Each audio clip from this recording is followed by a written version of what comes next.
My check 1 2 1 2. It's the Y2K collector, and I had to drive to a different city the other day because I had to pick someone up for from the airport. And while I was in that city, I decided to stop at the retro GameStop in that town. And while I was there, I actually ran into a authentic copy of Pokemon Red, which is tough to find. And you know what? I'm starting to appreciate the some of the discoloration and some of the little nicks and scratches on these authentic cards because one, it just reminds me that the card is authentic, and two, it just has a little character. You know, it adds some, for some reason, it just adds some character to it. This one isn't a flawless copy, but that's okay. That's okay. I'm actually happy with this copy. Picked it up from GameStop, and this one's actually gonna stay in the collection. I actually wanted Pokemon Blue because Pokemon Blue was the first Pokemon game that I actually ever had back in the day in the early 90s. You know, if you were a kid who was just too broke to get both versions, what you would do is if you had the blue version, you would find someone who had red, and you would trade for about a week or a month or however long it would take you to beat the game. They got a chance to experience blue, you got a chance to experience red. And sometimes, you know, if they like blue more and you like red more, you know, it was just a trade, a permanent trade. And so I did wind up actually having red for a while. I never owned it because I don't think I ever actually bought, maybe I did buy a copy of red. I can't remember. But Pokemon Blue and Red were really as far as it went for me with Pokemon. I never really got into Pokemon Yellow. I tried, but it just kind of fell off for me from there. So I'm more of an OG Pokemon player, and I will actually play this on my original Game Boy. Maybe not. I don't know if I could deal with that screen. Maybe I'll play this on my SP, but found this and was glad to find that. The other game that I was glad to find was Nano Assault. They actually had Nano Assault, and this is a game that I was eyeing for a long time on the 3DS because it is a shoot 'em up, but it's a little bit of a different type of shoot 'em up. It's almost like it's like a 3D multi-directional style shoot 'em up. So it's a little bit different, but the graphics on this are actually really cool for the 3DS. As soon as I got back, I bust out my 3DS and I started playing this game right away. And this is a pretty fun game. There's a few other shoot 'em up games on the DS that this game reminds me of. I can't remember them off the top of my head. If I can remember them before the video is over, I'll go ahead and share them. But these were two great pickups for me. Just quality titles to add to the collection. And that's really what I'm going for all 2025. And as I was driving away, I started thinking about the video that I did yesterday about my digital PS5 and the fact that I got the disk drive. And I got a lot of comments on that video where people were saying, they're pretty much telling me like, Y2K, look, the reason why the disk drive is so scarce is because Sony's going digital. It's clear that, you know, they're going to start pushing all of their users to the digital landscape, probably starting next year. Well, it's already started, but they're going to start limiting you to only digital here in the near future. And to be quite honest, the PlayStation 5 is probably going to be the last generation of consoles with any disc reading capabilities. I'm pretty sure the PlayStation 6 and beyond will be digital only. And here are my thoughts on that. Overall, how I feel about a digital environment can be summed up in one sentence. Digital is convenient until it's not. I think that there is a place for digital storefronts. I think there is a place for, digital consoles. And I do think that there is some level of convenience, right, to not having to go to the store, buy the disc, or order it on Amazon and pay the shipping and handling, or whatever it is. I think there is some convenience to just being able to download a game right away and play it right away. I also think that there's a tremendous amount of convenience to eShops and eStores and, you know, game passes and, you know, Switch Online and things like that, because sometimes you may not necessarily want to go and dig out a cartridge or pull out a disc and plug it in. And sometimes just being able to quickly click to an eShop or to some type of virtual console and play the game it can be pretty convenient. And depending on the console we're talking about, sometimes it can even be a better game playing experience visually, because you're able to play some of these games in a high resolution.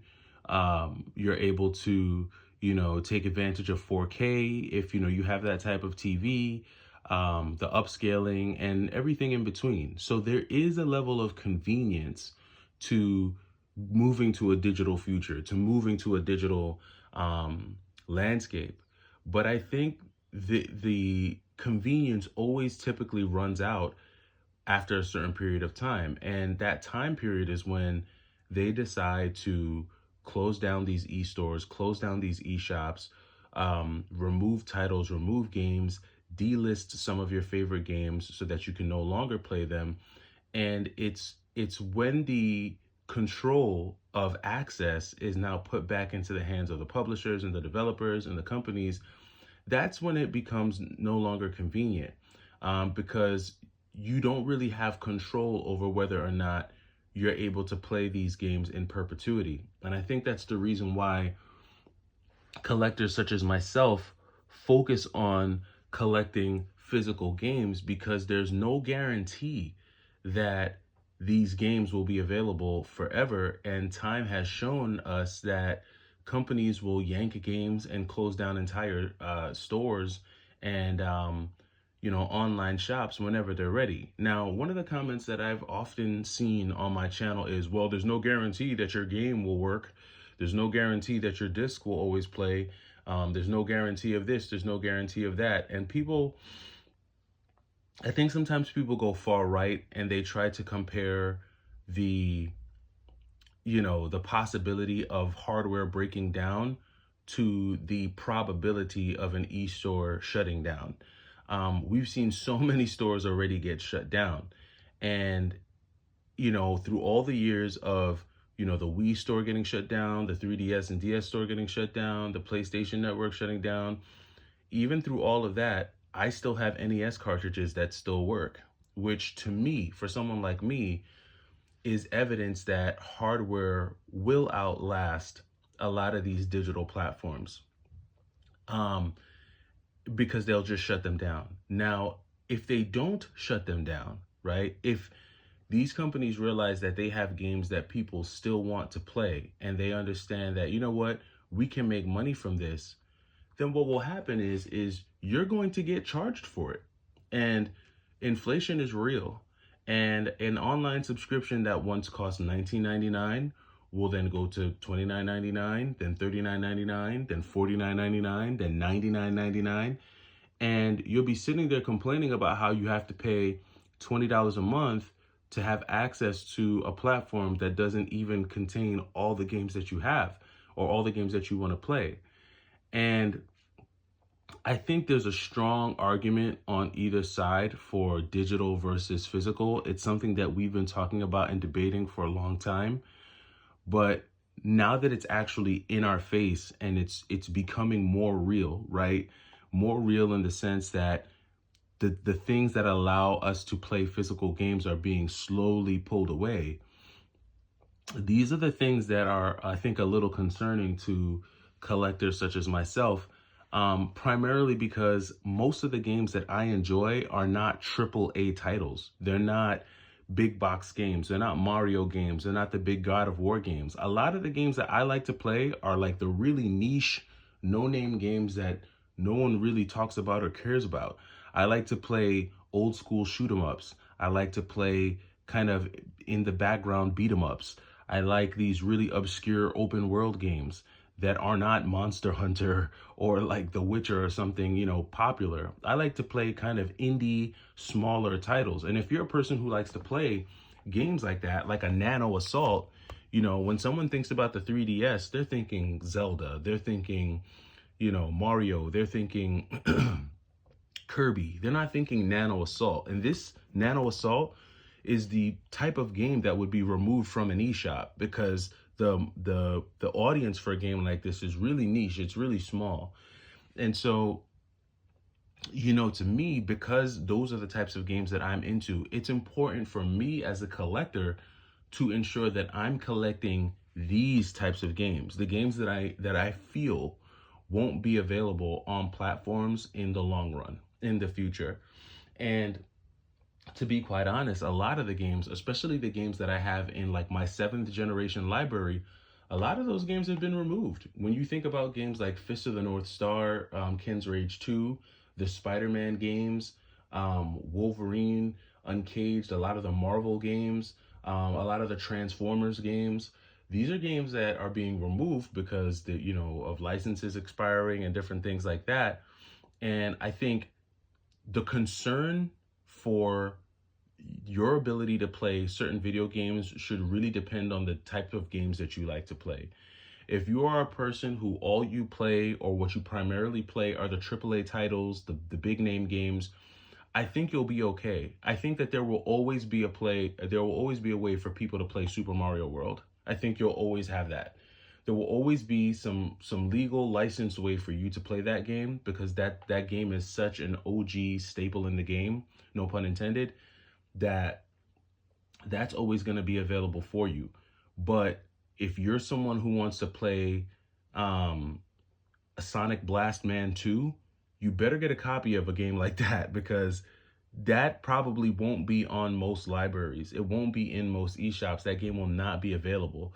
If you're the type of person who wants to play like Biker Mice from Mars on the Super Nintendo, you may want to get that cartridge, because it probably won't be available for you in the future. And I think these are the days where collectors will have to start niching down on what they actually want to keep and have in their collection. Because I think in the future, the best setup to me is going to be to have a combination of the three, to have some physical, to have some digital, and then even have a little bit of emulation in there, right? Because there are some games that you just might have to emulate because you will never get your hands on it. There's some import games that are like $8,000 that I'm never going to I'm never going to pay for those games. And unfortunately, some of those games they don't even have a reproduced format. Like they haven't even been reproduced. There's no way to burn them. So the only thing that you can do is emulate them. There are some games that are just so rare, so expensive. I never want to pay the price. They haven't been ported to any mini consoles, so I'm just gonna have to emulate. And I think in the future, gamers and collectors will probably need a healthy combination of all three. They're going to need a physical stash, they're going to need a digital stash, but then they're also going to have they're going to need to be able to emulate for certain games that they want to play. Those are my thoughts. Let me know what you think. Do you think that all three will be necessary? Do you think you can go straight physical, straight digital, or is emulation the only way? I'm interested to know your thoughts. Let me know down in the comments. Just a Y2K collector. Take it easy.